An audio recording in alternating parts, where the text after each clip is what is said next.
Broiler মুরগির যে অতিরিক্ত একটা গন্ধ থাকে, এইভাবে রান্না করলে সেই গন্ধটা একদমই থাকবে না, আর সবচেয়ে বেশি মজার হবে।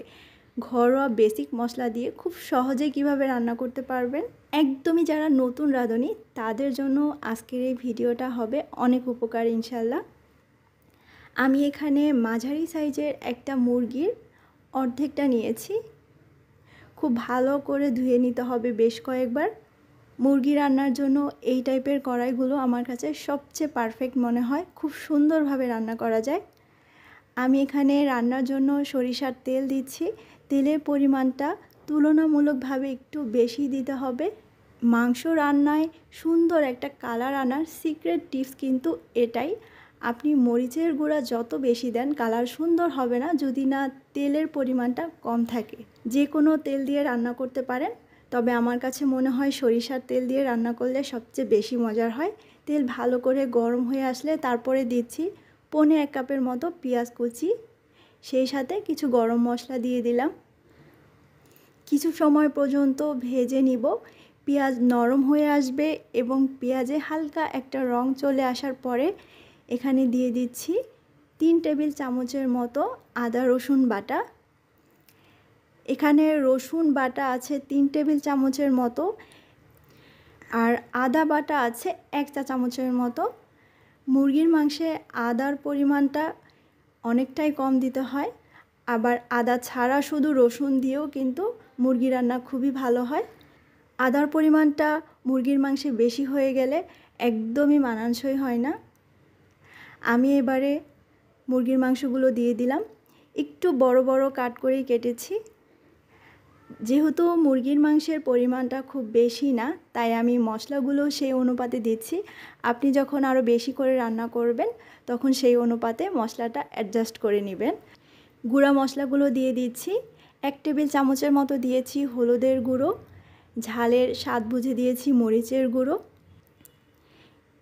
তারপরে আমি যেই মশলাটা দিচ্ছি, এখানে জিরের পরিমাণটা বেশি আছে, ধনিয়ার পরিমাণ আছে বেশ কিছুটা কম, 4 ভাগের 1 ভাগের মতো হবে, এবং গোলমরিচের গুঁড়ো আছে খুব অল্প পরিমাণে, বাজার থেকে ভাঙিয়ে নেওয়া হয়েছে। এরকম উঁচু করে 2 চামচ দিয়ে দিলাম। এবারে মাংসের সাথে মশলা খুব ভালো করে কষিয়ে নিতে হবে। স্বাদ বুঝে লবণ দিতে হবে। মুরগির মাংসে লবণ কম লাগে, তাই প্রথমে একটু কম করে দিয়েছি, পরে প্রয়োজন হলে আরও দেয়া যাবে। এবারে ভালোভাবে কষিয়ে নেওয়ার জন্য আমি এখানে কিছুটা পানি যোগ করে দিচ্ছি। যেহেতু আমার এখানে মাংসের পরিমাণটা কম আছে, এ কারণে মাংস ভালোভাবে কষানোর জন্য পানির প্রয়োজন হবে। আপনি যদি বেশি করে রান্না করেন সেক্ষেত্রে পানিটা এখানে লাগবে না, মাংস থেকে অনেকটা পানি ছেড়ে দিবে। ঢাকনা এভাবে খোলা রেখেই খুব সুন্দরভাবে মশলা কষিয়ে নিব। যত ভালোভাবে মুরগি কষিয়ে নেওয়া হবে ততটাই কিন্তু সুস্বাদু হবে। তবে অবশ্যই লক্ষ্য রাখতে হবে মশলা যেন পুড়ে না যায়। মশলা পুড়ে গেলে কিন্তু পুরো স্বাদটাই নষ্ট হয়ে যাবে। এবারে আমি দিয়েছি বড় কিউব করে কাটা আলু। আরও একটু সময় কষিয়ে নিব। যখন এভাবে তেল এবং মশলা আলাদা হয়ে যাবে তার মানে ভালোভাবে মশলা কষানো হয়ে গেছে। তারপরে ঝোল বুঝে পানি দিচ্ছি। যেমনটা ঝোল রাখবেন তার থেকে কিছুটা বেশি পানি দিতে হবে, কেননা আরও কিছু সময় রান্না হবে, ঝোলটা আরও কিছুটা কমবে। ঝোলে ভালোভাবে বলক চলে আসলে একটা ঢাকনা দিয়ে ঢেকে 20 থেকে 30 মিনিটের মতো মাঝারি আঁচে রান্না করে নিয়েছি। তার মাঝে একবার দুইবার একটু নেড়েচেড়ে দিতে হবে।